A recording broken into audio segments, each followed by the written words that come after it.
Salut et bienvenue dans cette vidéo. Je vais vous parler aujourd'hui d'un concept qui est le compte en T.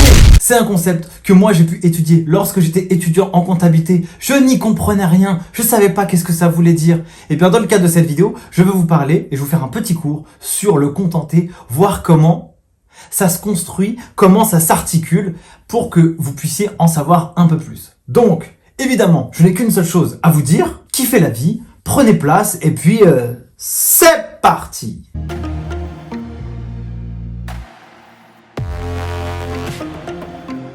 Mais avant de commencer, je vous présente notre sponsor pour cette vidéo. Quel comptable ou tout bon gestionnaire qui se respecte ne connaît pas Sage? Sage, c'est un leader mondial qui accompagne à 360 degrés les TPE, les moyennes et les grandes entreprises dans la gestion de leurs activités, avec des solutions sur mesure qui intègrent à la fois la comptabilité, la finance, la gestion commerciale, les RH, la paye, les paiements et la communication bancaire dans le cloud. Avec plus de 3 millions de clients, Sage fait office de poids lourd dans l'industrie des outils comptables et financiers. Et d'ailleurs, c'est pour ça que je vous parle de cet outil, parce que vous aurez forcément à le rencontrer dans le monde du travail ou vous le rencontrez déjà actuellement. Grâce à ces outils, vous pouvez soit faire la comptabilité facilement, la paye, mais aussi, et ça c'est quelque chose qui est très important pour moi, vous pouvez analyser vos chiffres pour prendre des décisions qui feront progresser l'entreprise dans laquelle vous travaillez ou dans laquelle vous travaillerez plus tard.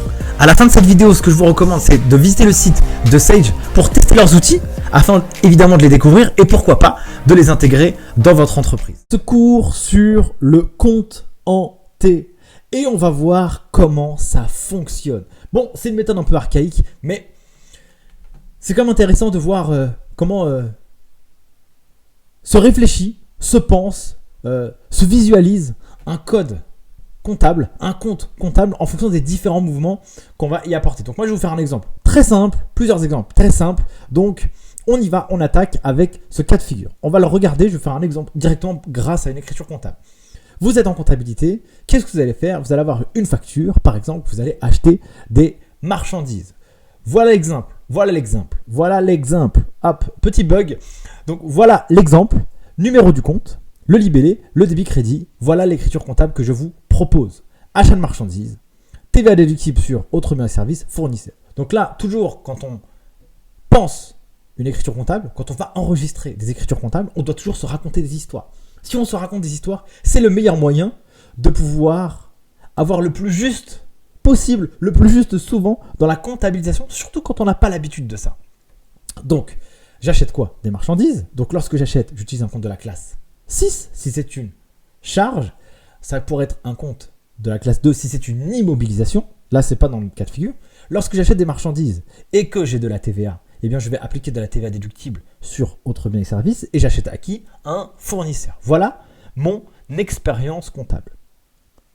Du coup, une fois que j'ai fait ça, on va schématiser les comptes avec les comptes en T. Donc, comment ça va se traduire? Ça va se traduire de la manière suivante. Voilà ce qui se passe. Je vais commencer à prendre chaque code comptable et je vais vous les montrer à l'écran. Donc, je vais utiliser le code 607. Qu'est-ce qui se passe? Le compte en T, eh bien, lorsque je saisis mon écriture comptable, eh bien, ici, vous avez sur la partie gauche, là, le débit, sur la partie droite, le crédit. Et normalement, vous avez le solde entre les deux. Le solde. Là, j'ai un solde débiteur de 1000 € sur mon compte 607. Achat de marchandises. Parce que qu'est-ce qui s'est passé? J'ai mis au débit 1000 €. Qu'est-ce qui va se passer à votre avis lorsque je vais parler du compte 44 566? Eh bien, je vais utiliser mon compte 44 566.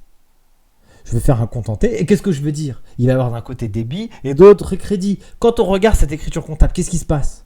Eh bien, nous avons un mouvement, un flux, comme on pourrait l'appeler en comptabilité. J'aime pas trop ces termes-là parce que je trouve que ça embrouille pas mal d'étudiants. Plutôt, je préfère aller vraiment dans le concret et vraiment dans la visualisation. Hop, le compte 44 566. Qu'est-ce qui se passe? Au débit, j'ai un solde débiteur sur mon compte TVA déductible sur autres biens et services de 200 €. Voilà à quoi ressemble mon compte en T. Mes deux comptes en T. Parce que j'ai utilisé deux comptes en T, parce que j'ai utilisé deux codes comptables. Mais je vais utiliser aussi un troisième qui va être le compte 401 fournisseurs. Pour quel montant? 1200. Et là, Maintenant que vous avez vu ces deux exemples, normalement, vous devriez savoir que lorsque je vais utiliser mon compte en T du compte 401, boum, il va être au crédit, qui est le reflet de mon écriture comptable. Donc, lorsque j'analyse mes 3 comptes en T avec cette écriture comptable, j'ai quoi? J'ai un solde débiteur sur le 607, donc j'ai utilisé mon 607. Où est-ce qu'il est parti? Mon flux, directement, il est parti 1000 € au débit. Ensuite, la TVA déductible, même principe, et mon compte fournisseur, 401 fournisseur, au crédit pour 1200 €. Maintenant, je vais regarder un paiement.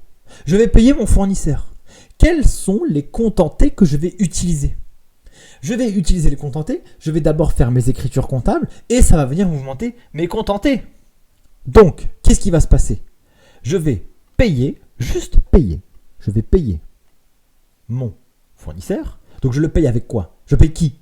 Avec quoi? Je paye qui? Mon fournisseur. Donc, regardez, il était au débit. Mon autre mouvement va venir, il était au crédit, pardon. Mon autre mouvement va le faire passer au débit. Oui, je vais solder, c'est ça qu'on appelle. Je vais lettrer. Pourquoi? Parce que je devais, je ne lui dois plus. Je devais, je ne lui dois plus. Pourquoi? Parce que je l'ai payé. J'ai sorti de l'argent de ma banque. 512. Voilà ce qui s'est passé. Bah, à quoi va ressembler mon compte en T? 401. Mon compte 401 fournisseur, il va être soldé parce que mon écriture comptable ici, 401 fournisseur, 1200 € crédit. Et là, je viens de passer au débit parce que je l'ai payé, 1200 au débit. Et donc, j'ai un compte soldé est égal à 0. Voilà comment fonctionnent les comptes en T de manière très simple et schématique. Et franchement, là, j'avoue, j'étais dans le plus simpliste. Mais il ne faut pas voir plus compliqué.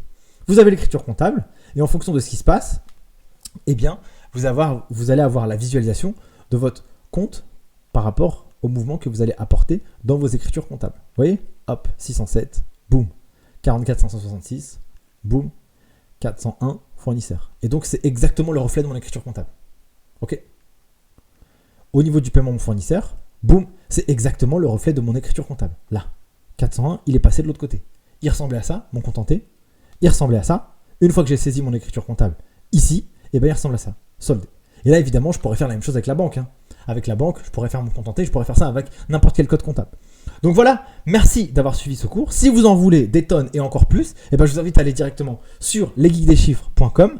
On a créé l'école qu'on aurait rêvé avoir en DCG, diplôme de comptabilité et gestion, avec Soumaya. Donc là, vous avez des cours sur toute la compta, la finance, la fiscalité, le droit des affaires, le droit social, bref, tout ce qui vous permet d'avoir une licence à moindre frais, vous le trouverez sur lesgeeksdeschiffres.com. Mille merci d'avoir suivi cette vidéo, j'espère qu'elle vous a plu. Si vous avez aimé, n'hésitez pas évidemment à liker, partager, commenter. Rejoignez-nous sur Instagram parce qu'on vous balance sur des petites stories, donc vous avez les coulisses des geeks des chiffres et ça peut être cool de savoir un peu plus, à nous découvrir vraiment dans notre quotidien.